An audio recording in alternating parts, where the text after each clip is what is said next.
Well, when the agreed storage period has passed without repayment, articles are forfeited, you see. So I have to keep a close eye on the date. It's something of a pawnbroker's obsession, you might say. Oh yes, I can see you're very dedicated to your job.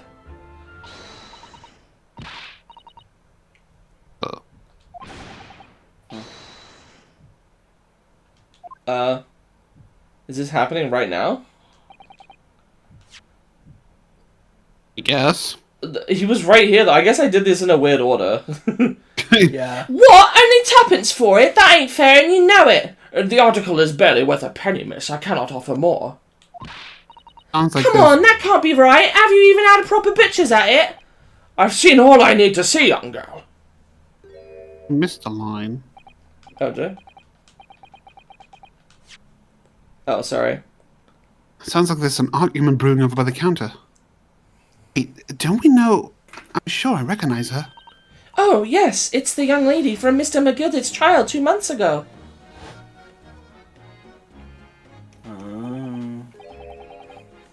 Her name is... Useless. Fuck. Okay, yeah, it's fine. We'll just... Just chance her. Yeah. There you go. Yeah. I Ben got, is I don't know if you my guys voice know this, but eventually. Ben is actually a Minecraft villager in real life. He goes, huh. Shut the fuck up.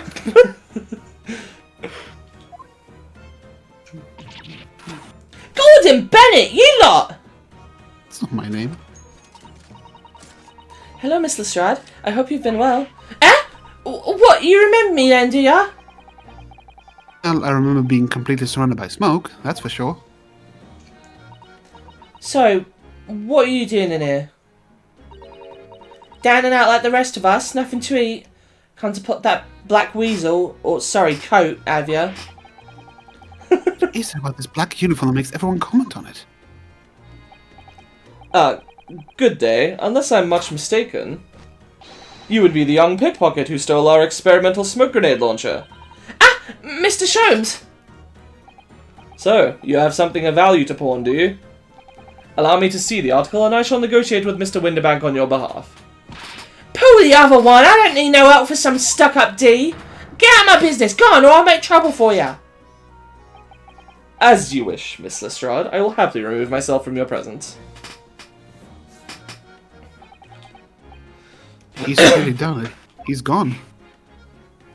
I'm sorry, but as I said, there really is no room for negotiation here.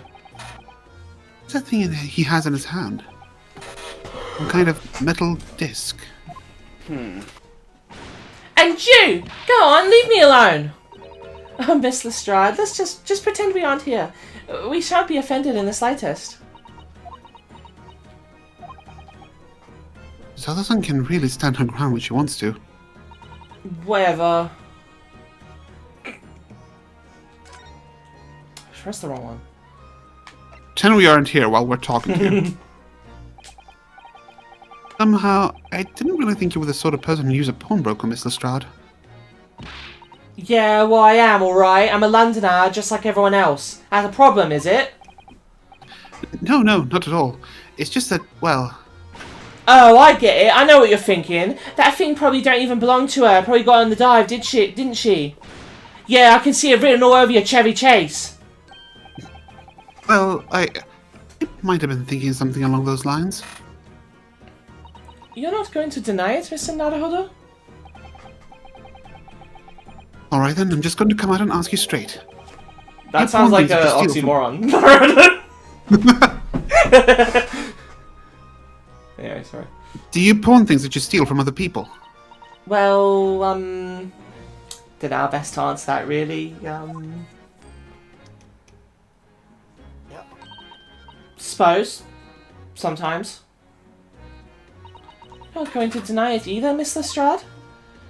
But not this time, alright? I swear. That thing belongs to me. Disc that Mr. Windibank is holding. Perhaps we should see what he has to say about all this. Oh, poke him. Pokers his belly. Yeah. Mr. Windibank, what exactly is this metal disc that Miss Lestrade has brought in? It seems to have hundreds of tiny little bumps on its surface. This is a music disc, you see, for use inside a music box. A music box? What, you don't even know what a music box is? You used to not ain't too savvy, eh? I know what a music box is. I've just never seen one of these discs before. The small protrusions on the metal disc encode the tune to be played by the music box. You simply insert the disc and set the machine going, and beautiful music plays. Can sound a beautiful music. Luffing, luffing. Go ahead, go ahead, go ahead. Requires 3 AA batteries. It's so incredible. Tell us, what tune is on this disc? Well, I'm afraid I couldn't tell you that. There are so many different types of music box, you see. British-made, German, Swiss. I have no way of knowing which particular machine this disc was made for. Ah, I see. And that's it in a nutshell. I wouldn't have any customers for an item like this, even if the young lady forfeited it. Really, I'm already offering more than I should at a penny. That's a packet of lies. He told me he did. He said it was, well... He? Who?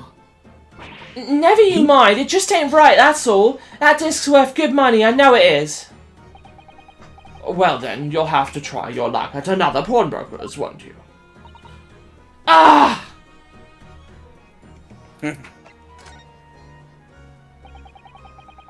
She's been in before, of course, this little tatterdemalion.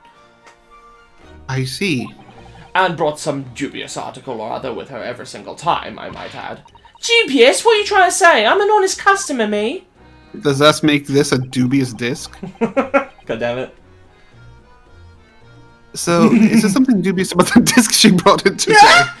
Fucking oracle. Well, if only it were that simple. Sorry, what do you mean? What she actually brought in was a storage ticket. Ah, a storage ticket. So, Miss Lestrade has actually come to redeem an article from you today, is that right? Yeah, that's right. A girl like me has a lot of stuff what needs storing. Alright, yes, that's definitely dubious. The article in question would have been forfeited at midnight tonight, but as she gave me the ticket for it and repaid both the loan and the interest, I was obliged to return the article to her. But what was the article? Do tell us, Mr. Windibank. The little scamp is wearing it, ma'am. It's the overcoat that she redeemed. Oh. Coat. What? What's wrong with that? It fits, don't it? I mean, it's mine, so of course it does. So, what about the disc then? How does that come into all this? Ah, the disc is something else. A new article to pawn, if the girl and I can agree to a price.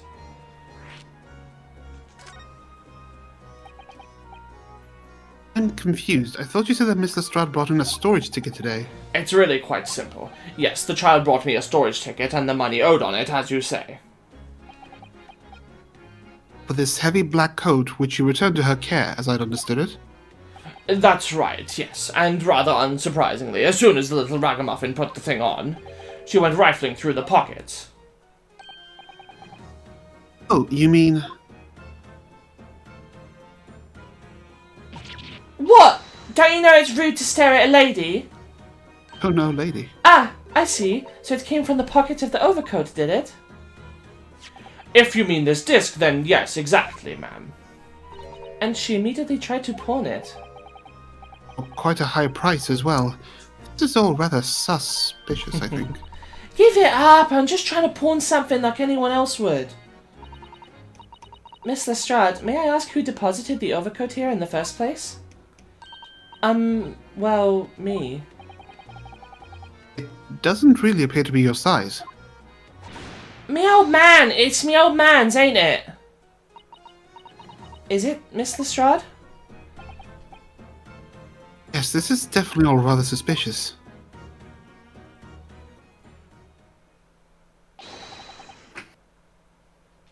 Out of my way. This is you, Steak. Who's this picture postcard English gentleman?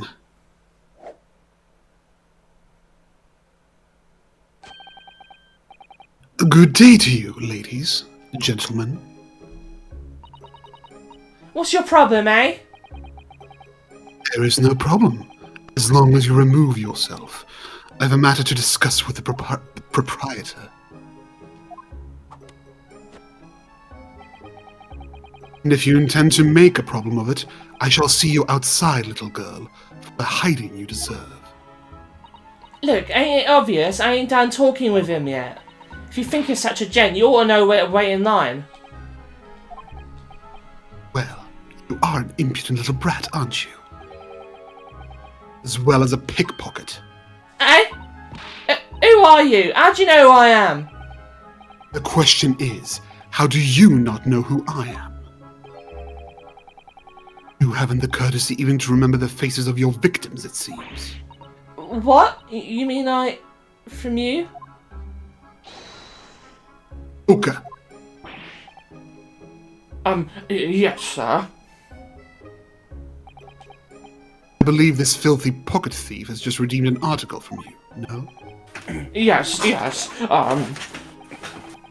The article in question belongs to me. I demand for it to be returned at once. Oh my. Now that's a lie. What are you trying to pull? Give me back my overcoat, you wastrel. Needless to say. Any music box discs too. No! You can't have it. You just can't. It's me old man's. Or it was. Now it's mine. Goodness, Mr. Naruhodo. This is a very awkward situation. Yes. I think perhaps we should hear both sides of the story in a little more detail. We'll keep going, and I'll find a good place to have cut this in half once we cut it. Once we start. Okay. Let's see. So we're just gonna ignore that pose he did? Miss Lestrade, is what the gentleman is saying... What do you think? It's all lies, ain't it? Obviously. I swear on me life I ain't never laid eyes on that dandy before. Let's hear it now, you little ragamuffin. You stole it, didn't you? That ticket you brought in here just now. No, I swear it. I swear to God. It was barely an hour ago. I was walking along the street, minding my own business. And this little gutterling ran into me. I knew at once what had happened. I have been robbed yet again, I thought to myself. Those wretched pickpockets. Yet again. Oh yes. As you can see, I am a man of impeccable style. This isn't the first time that I've been targeted by these backslum scoundrels. Why did everyone in this game do these stupid poses? Now then, relinquish my overcoat. Oh, come along now, Miss Lestrade. Give the good gentleman his coat back. If you're going to cause trouble, I shall have no choice but to call the police. Hold on. Why does everyone think it's me? Just look at this dandy cove and you think I'm the dodgy one? I'm sorry, but no one's going to believe you. Well, what about evidence? Yeah. Where's your evidence that I've stolen something, eh? Come on, let's see it. Oh, I have evidence, naturally. You what? You what, mate? You fucking what, mate? You wanna go? Evidence that the article Miss Lestrade redeemed actually belongs to this gentleman. Of course. We need only consult Mr. Windibank's ledger to know the truth. We'll be able to look up the name of the person who deposited the article in the first place. Yes, brilliant. I'm very sorry, but I'm afraid that won't be possible. Oh. I never ask customers' names. That's a strict policy of mine. But why not? Well now, as you can imagine, some of my customers have circumstances to consider. A great many of them prefer to maintain their anonymity. Yes, I see. But then how can you know if an article belongs to the person asking to redeem it? Oh, it's quite simple. Good sir, might I trouble you for the watchword associated with the article in question? Of course. It's... Professor. Yes, that's right, and all the evidence we need. This gentleman is the rightful owner of the article, without doubt. Watchword. Interesting.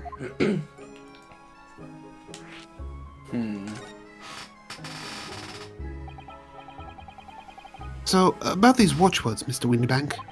As I just explained, I never ask customers' names when they deposit the items with me. There are many reasons why certain customers would like to keep their activities secret.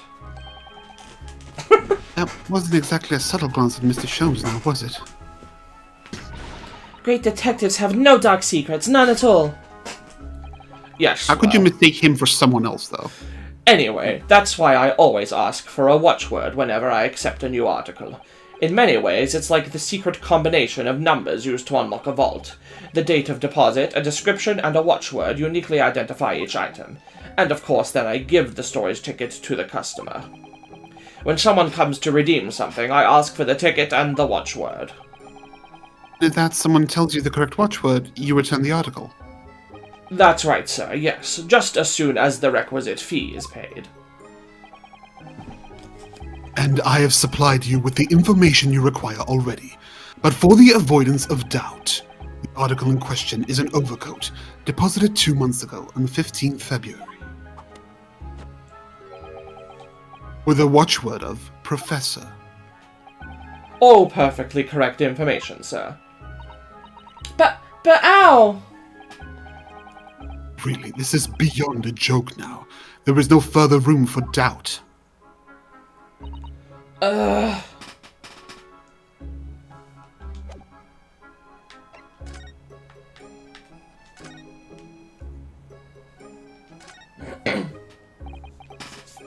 Excuse me, but who are you?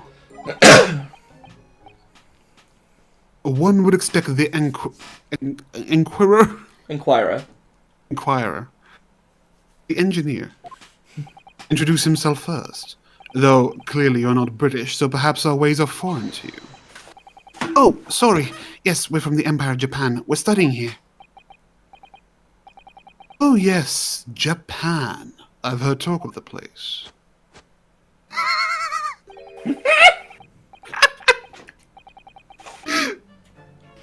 Its inhabitants live on some fiery brown-colored soup dressed up with exotic spices. What are you talking about?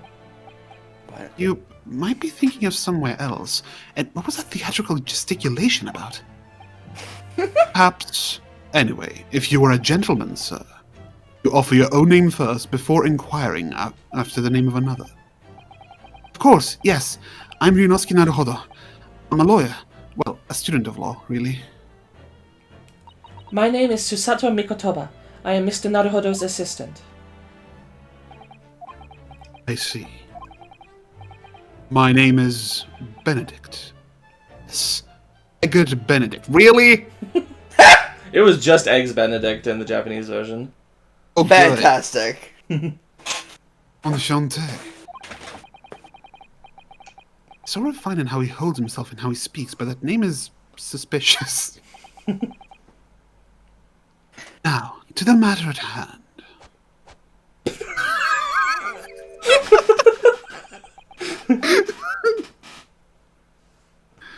My overcoat. Return it at once to someone with a style to carry it off.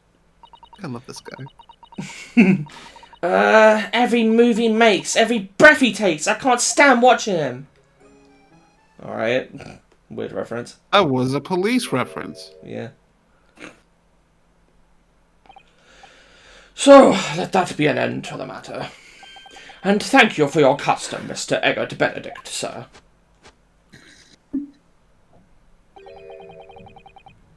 With such reasonable rates of interest, I may even decide to come back. This is why I hate grown-ups. Just because I'm a diver, everyone thinks that makes me a liar. The contents of the coat pockets, if you please, broker. But of course, sir, here is the disc for you. Just this one? Pardon, sir? I was expecting another. That is, I deposited another. Another disc. Oh dear. I regret to inform you, sir, that what was deposited with me was merely the overcoat. The disc happened to be in one of the pockets, but I was completely unaware of it until now. So, gutterling. You're hiding more of what's rightfully mine, aren't you? Are you? Says who, eh? I don't know nothing about it. Very well. Then I shall bid you farewell. Say goodbye to style. Wait a minute. That disc is mine. Oh. Ah! What do you think you're doing, you little tramp? You've drawn blood, you filthy animal! Oh my. Yes, there's blood on the disc. Because of all those sharp little bumps. Man must have scratched his finger on them. I found it first, alright? I mean, it belonged to me old man. So you're not having it. Or you. You take it. Me? If I hang on to it, they'll have it off me again, so you keep hold of it. Strahd, why is this disc so important to her? She really needs a cheese grater. You there, in the black livery? Livery, yeah. Hand that disc to me at once, please. No, don't! He's lying! Grown-ups are all liars! What do I do now? How am I going to resolve this? This is where the game splits.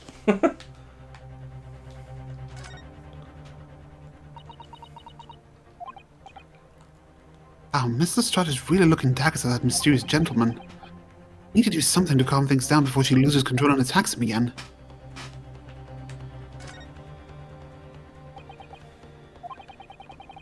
Look at those piercing eyes. He's clearly in no mood to talk. I have to do something quickly before this mysterious gentleman leaves to fetch the police or something.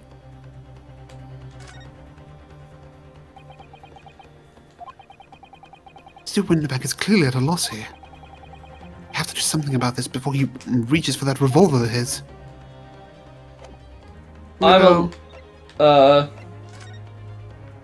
Let's leave! Oh, right, him. Mr. Sholmes? What are you examining with such keen interest there? As you enjoy a bar of caramel, I see. So, you found me at last, Mr. Naruhodo. Sorry? After that young pickpocket sent me on my way, I was forced to lurk in the shadows. Cruelly ostracized as the rest of you partook in the jovial atmosphere of fellowship. I had nothing to occupy my mind, but was too ashamed to let society see what my downfall has done to me. So, feigning mock interest, I pretended to examine the tedious trinkets in this desolate place. Whilst, as you shrewdly observed, gnawing on the only friend I have left, this 7% solution of caramel. Pray, do you claim to understand the depths of my despair, Mr. Naruhodo? But how could you? I was so lonely, so desperately lonely! Why on earth didn't you rejoin the conversation? It's gone from bad to worse here, you know. Yes, I overheard much of your conversation. Or rather, in my craving for human contact, my ears devoured every word that was uttered! Really were sad, weren't you? Still kind of are. Poor Mr. Sholmes. I feel simply awful for you. It would seem that my inferences are correct. Oh, surely you're not about to tell us that you've solved the entire case once again? My dear madam, sometimes I wonder, were my genius for deduction to be commoditized? How much can I pawn it for? It seems Mr. Sholmes has had another of his flashes of inspiration. Who knows if it will help resolve the situation between Miss Lestrade and the mysterious gentleman. What's the right thing to do here? Just leave it. Well, Miss Lestrade, it would appear you find yourself in something of a predicament. Where the blue blazers have you been, eh? Pardon? When a lady's in trouble, a true gent's supposed to be there to help, straight away, not an hour later! Hush.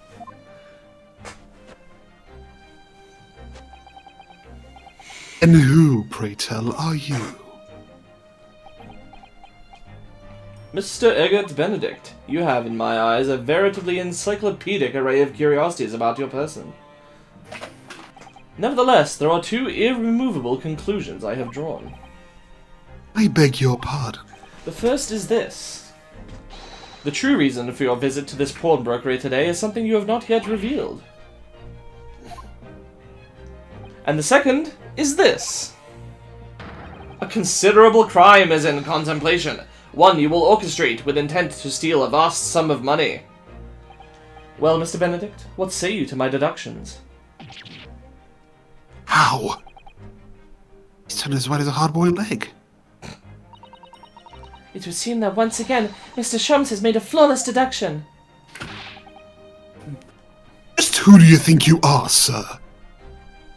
Ah yes, as I hoped. That is precisely the pained expression I was looking for. So, shall we begin? The time has come for yet another Herlock Sholmes Logic and Reasoning Spectacular! Oh boy. I kind of missed this. Yeah.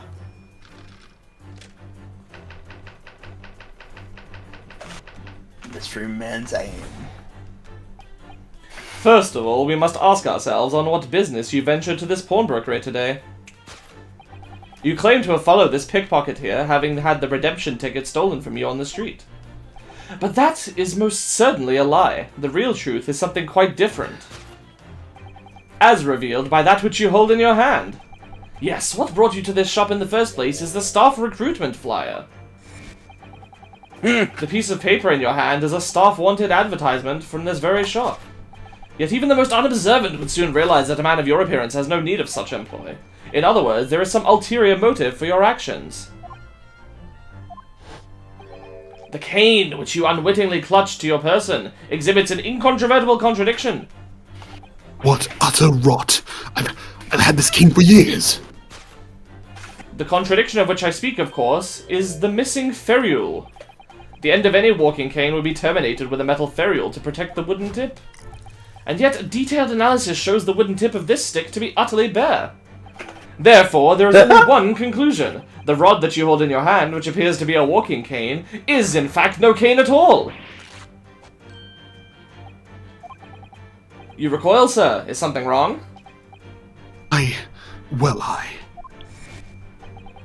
And in your recoiling, you inadvertently facilitate the answer of the next conundrum to present itself.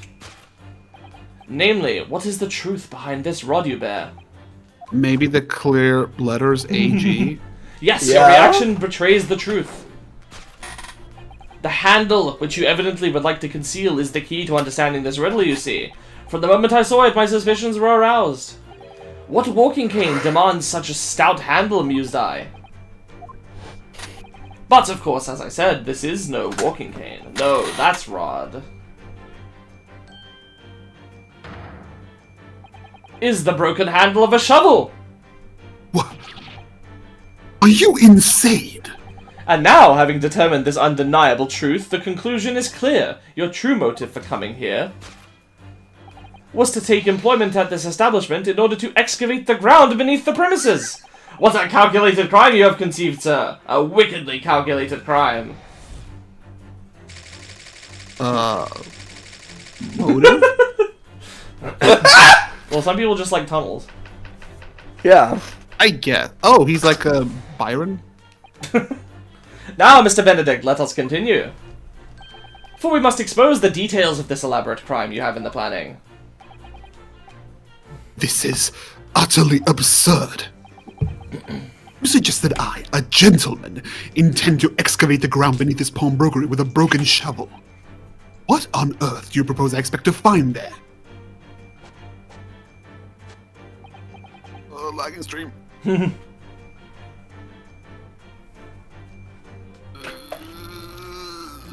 Some long-forgotten treasure, I suppose. Save for such a fanciful theory, what possible reason could I have to do as you say? Oh, but there is ample reason. As you are only too well aware, Mr. Benedict. Ah, and your furtive glance is more telling than I could have hoped. What? Let us consider what would motivate a man to infiltrate a shop such as this and covertly dig beneath its floor. The answer is revealed by the council notice on the counter to which your eyes were inadvertently drawn. This letter gives notice of public works to be carried out in the local area. And according to the enclosed instruction booklet of the upcoming sewerage works, beneath this shop runs a sewer that adjoins another, one that runs under the bank on the opposite side of the road. I think he just wanted to reach for the gun and shoot you. This man has entered the sewers now, has it? By excavating the ground beneath our feet, you would gain access to the waterway that flows in very close proximity to the great vault of the financial institution opposite. What are you? In summary, sir, you devised a master plan to pull off an elaborate bank robbery by dint of the underground tunnels. Master plan? Which brings us at last to the final chapter of this lurid scheme. With what plunder did the thief hope to make off from the underground vault of the bank? Are you quite serious? Having consulted with Scotland Yard some days ago, I happen to know the answer. But naturally, the answer is no secret to you, is it, Mr. Benedict? I have no idea what you're talking about. Allow me to present a rather interesting piece of evidence. You see, this picture postcard tells us all we need to know. Postcard of the Great Exhibition. I'm afraid you've quite lost me. Currently in the final stages of preparation, the Great Exhibition will soon be underway, and the government has provided extra funds to complete its centerpiece, the Crystal Tower. Funds that currently sit in the vault of the bank on the other side of this road. Pardon? Yes, the considerable crime you have been contemplating is the theft of that which sits in the vault of that bank, the special reserve funds for the Great Exhibition. Of course, that is top secret police information, so keep it under your hat, please. It's a very big hat.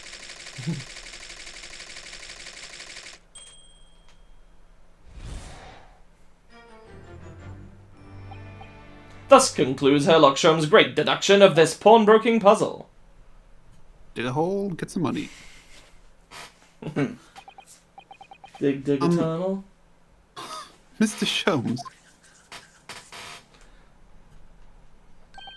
Well, Mr. Naruhodo, an impressively upbeat deduction for a detective racked with loneliness, would you not agree? Was it true what you said about the bank over the road and what it has in its vault? Indeed, though few know of its existence, it is one of the government's most closely guarded secrets. Gregson told me in the strictest confidence. You could really use that money. But you just announced it to everyone here. Rather loudly, in fact. Ah, If it's such a big secret, what would Mr. Benedict have come to find out about it? there can be but one explanation for that. Clearly it is because the man is a criminal. But what if he didn't know anything about the money in the vault? If he is a criminal, as you said, then buying a brand new shovel is sure to be the first thing he does now that you revealed the secret. Oh. Or if he doesn't, maybe Mr. Windibank will. He already has plenty of shovels here, after all. Oh, my life! I assure you I'm not so unscrupulous. Well, hopefully this has taught you a valuable lesson. Sensitive information must be handled with the utmost of care.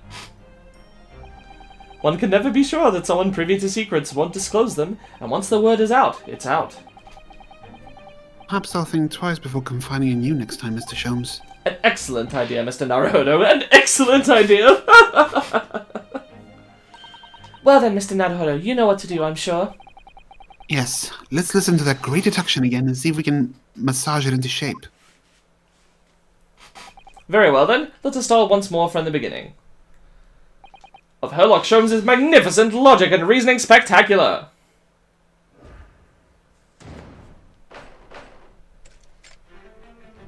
Hold it, Mr. Sholmes.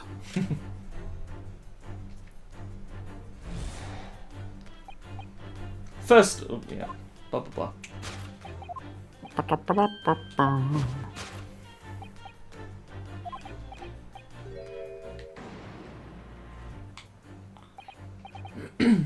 So, by Mr. Sholmes' reasoning, Mr. Benedict came here in order to apply for a job so he could dig down through the floor. Yes, in an attempt to turn the tunnel into the sewers to gain access to the money in the vault of the bank across the road. But he wouldn't get very far with a broken shovel, would he? No, I think it's fair to say his motives lie elsewhere. Question is, where? What did bring Mr. Benedict here at this particular point in time? Oh. That's cute. Oh, look at all the scribbled notes on the back of the flyer here. Don't believe it! What is it? Listen to what it says. Name, Gina Lestrade. Height, 5'2". Cap, scruffy waistcoat, grubby white shirt, blue satchel, ragged. A detailed description of Miss Lestrade. Goodness. Even a sketch of her, hat and all. So if he showed it to her, she'd fire that smoke grenade launcher in his face for sure. And look, the details of this shop have been written down here too. Windibank's pawnbrokery, Baker Street. Redemption deadline 15th of April. Pawnbrokery, you say? Which is today's date. Why would Mr. Benedict have all that information scrawled on the back of that piece of paper?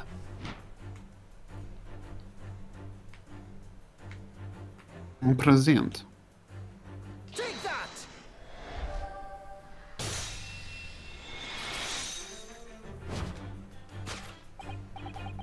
Yes, what brought you to this shop in the first place is the info about Miss Lestrade.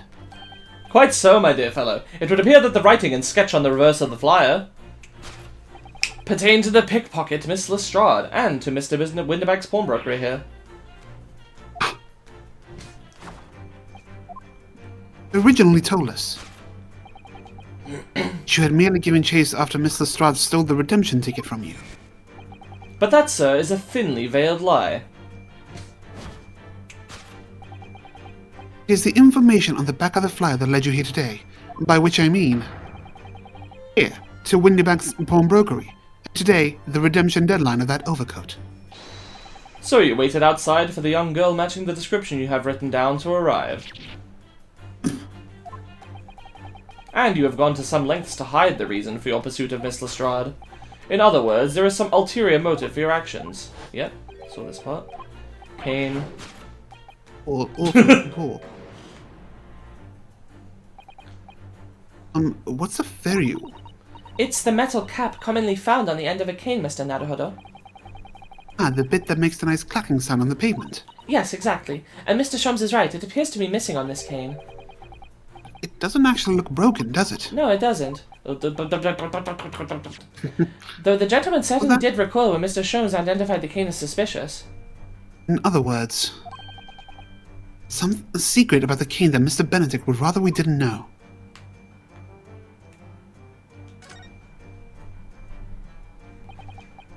Look here, Mr. Sato. There's some letters on the handle. Ah, yes. Those must be initials, I think. In the West, it's customary for people to engrave their belongings with the first letters of their names. So Herlock Sholmes would be HS, you mean? That's right. And the initials on this cane, obviously... O. AG. Does it feel as though that's not quite right? No. Can you spell?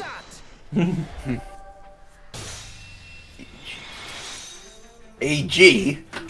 It's my cane! Good. The contradiction of which I speak is of course, the initialing. But your initials are, BD. Ben Durfan. Oh, right. Never mind. A most astute observation, wouldn't you say, Mr. Eggert Benedict? We are led to believe, sir, that your initials are EB. Yet in a most possessive manner, you have in your grasp a cane bearing the initials AG. An incontrovertible contradiction indeed, would you not agree? No, you're wrong. This cane isn't. You said what? Said before that you'd had that cane for years. So don't try to tell us you just borrowed it from a friend or found it in the park. In short, though you hold yourself to be a gentleman, you have withheld your true name. He's like, that was the name of my dead wife. You recoil, sir. Is something wrong? We had this before. No.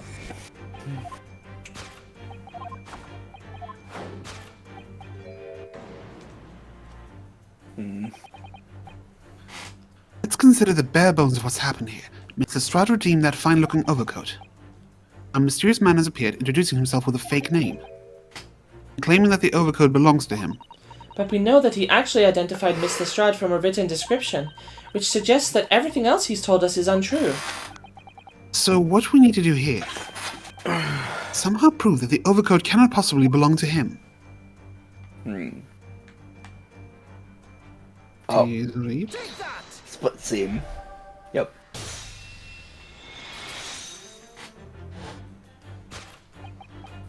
The split seam, which you evidently would like to conceal, is the key to understanding this riddle, you see.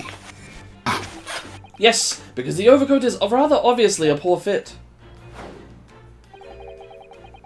You forced it over your broad shoulders. The seam is already breaking apart. My suspicions were aroused from the outset. When you so boldly lied about your name and so boldly waylaid this pickpocket. There's a lot that arouses you, Mr. Jones.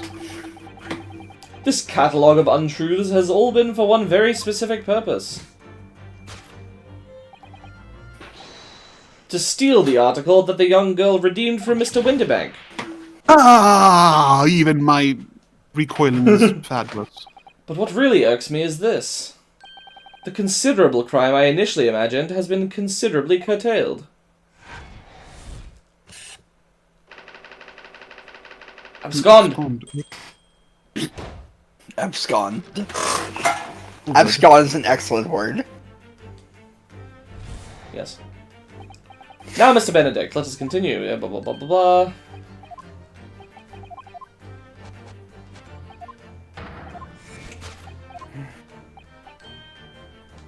Oh, wait a minute, maybe this is different. Oh, yeah. Whoops. Yeah, it is. We must have exposed the details of this elaborate crime you have in the planning. This is utterly absurd. You suggest that I, a gentleman, designed a wheeze to filch some tawdry article of pawnage. Have you forgotten that I redeemed the article in the proper manner using the watchword, and not been the one to deposit it in the first place? How could I possibly have known the relevant details? C'est pas. Ah. Oh, but the watchword can be discovered, as you are only too well aware, Mr. Benedict. Ah, your furtive glance is more telling than I could have hoped. What? Let us consider how one might come to learn a secret watchword relating to the pawned property of another. The method is revealed by the... Yeah. Not a council notice. The direction of the deduction must change rather dramatically now, I think. Yes, no more talk of tunneling into the sewers, which is a pity because it all sounded rather exciting. Anyway, you can't deny that this mysterious gentleman did know the watchword. Yes, Professor. If you didn't know that word, Mr. Windibank would never allow you to redeem the article. Or, looking at it another way, if you did know that word, Mr. Windibank would allow you to redeem the article whether it was yours or not. The question is, could this gentleman have found the watchword out somehow?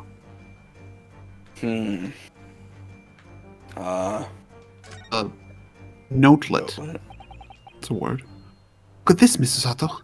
Ah, it appears to be a memo that Mr. Windibank has scribbled to himself. Let's see. What does it say? Oh, Professor.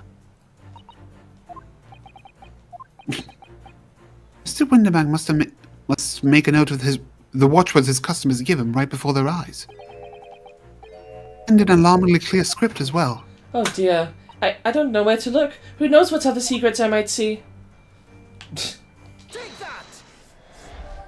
No. More like omelette. Method is revealed by the notelet on the counter to which your eyes were inadvertently drawn. Yes, the broker here follows the same procedure whenever a customer comes to redeem an article. He asks the customer for the watchword and notes down the response uttered on a notelet he has to hand. Then he consults his ledger and confirms whether or not the watchword matches that of the article in question. I would expect nothing less of a diligent pawnbroker. But his diligence clearly has its disadvantages. What are you talking about? It is increasingly apparent that you were present in this shop before your accusation against Miss Lestrade. In all likelihood, you followed her inside and then observed her talking to Mr. Windibank.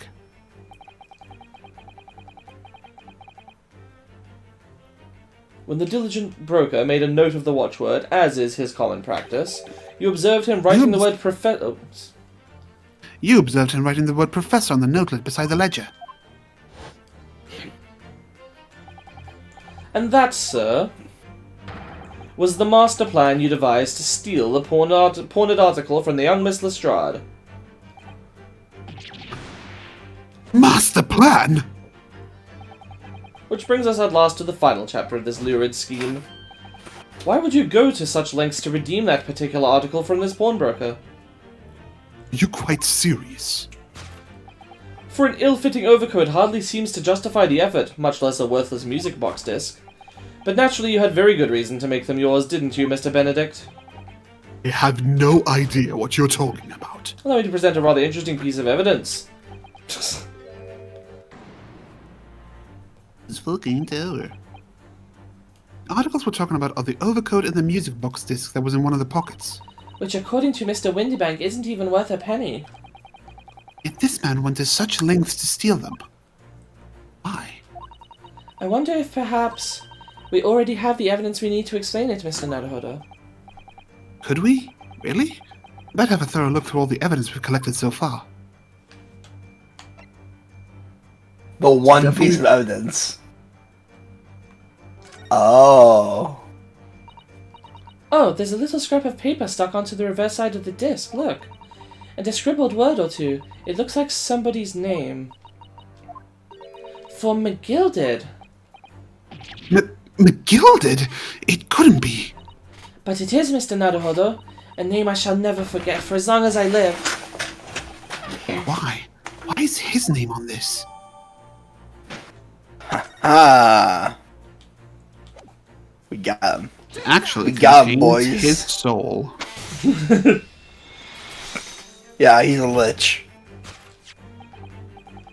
You see, this music box disc tells us all we need to know.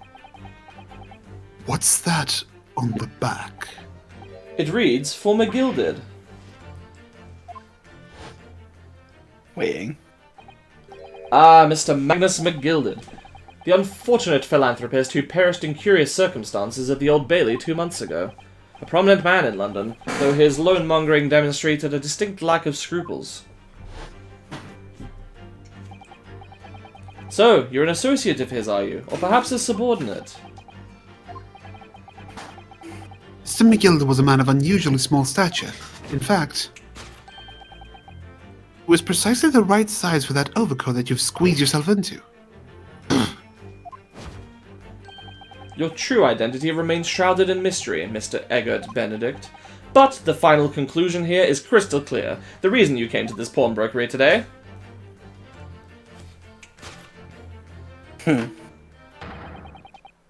was to retrieve an article left behind by the late Magnus McGilded. Get it at some point. Ah!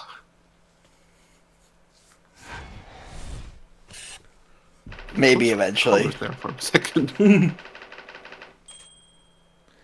We could do it if you start the line and I just join at the right time and you just don't interrupt yourself because it will sync up on my end. Alright. Elementary. Well, well, Mr. Magnus McGilded. Not a name I expected to hear in these circumstances. Mr. Sholmes, I'm afraid there's something very troubling on my mind. Pray tell, Mr. Sato. Well, according to what Mr. Windibank told us earlier, today was the final day on which the coat could have been redeemed, was it not? Yes, ma'am, that is correct. Today would be precisely 2 months since it was first deposited. Well, today's 15th April, so 2 months ago today. Would have been 15th of February, sir, that's right. It's all carefully recorded in my ledger. Deposited at 10:30 p.m., I see. What? But that suggests... Yes, 15th of February. Is precisely the day on which the omnibus murder took place. At 10:30 in the evening is precisely the time at which the terrible events were unfolding. Suggestive is not the word. It would seem the matter is entirely beyond coincidence.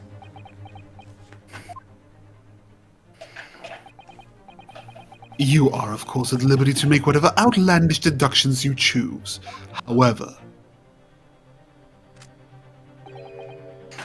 must insist you hand over the music box disc now. Oh. She was looking at the gun. It would be a terrible shame for you to return to your native land in a box. What do I do? I'm not fucking dying. Absolutely not. He could shoot me at any moment.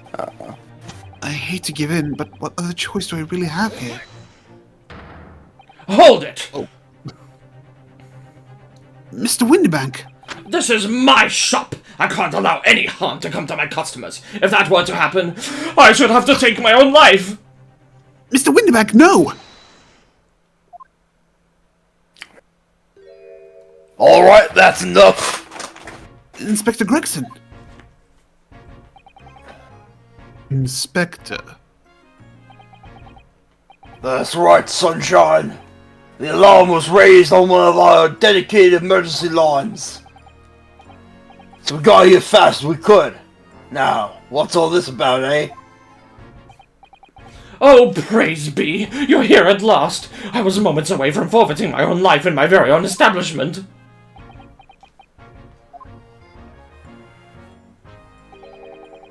It would seem you have the upper hand.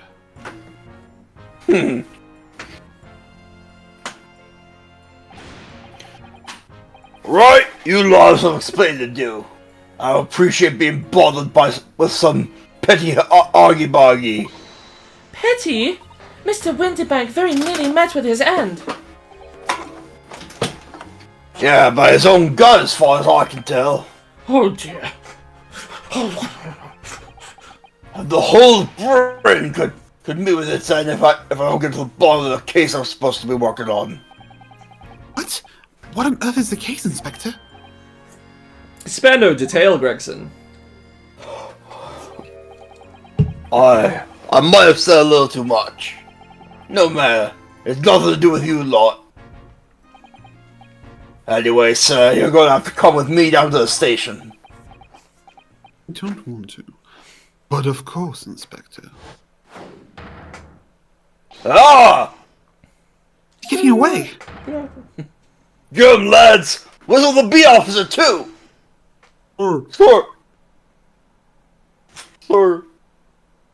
Sir! There's been a spate of thefts at pawn shops around here recently.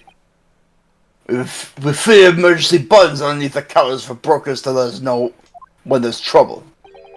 Oh, Inspector, I was very worried there for a while. Very worried indeed. Now then, Mr. Permanently in Mourning. oh, yes? I'll be taking that whatever it is of McGilda's down to the yard, thank you very much. So hand it over. Oh, yes, of course. No, don't give it to him. It's mine, that is, mine. I'm sorry, miss. But anything belonging to McGilda has to be taken as evidence now. It's evidence. If the police demand something as evidence, my dear fellow, we have no choice but to capitulate. It's all yours, Inspector. You're such a great thief, just steal it back. So, we handed Mr. Miguel's disc over to Inspector Gregson. Was summarily turfed out of the shop and onto the street. Does it feel like this is the end of the case? No. It's Yeah. Okay. No, this case has a trial in it. Don't worry. Okay. We haven't even found out what crime is being prosecuted. Yeah. Yeah. But there's like going out like I was gonna be like, oh, done. All right. Next time we'll continue and see how this interesting case develops. It's evident that this all connects together to whatever was happening, the unresolved mysteries from 2 cases ago. It'll be good to finally see those resolved and wrap up the first half of this duology at the end of this case as well. So yeah, we still have a ways to go though. So see ya then.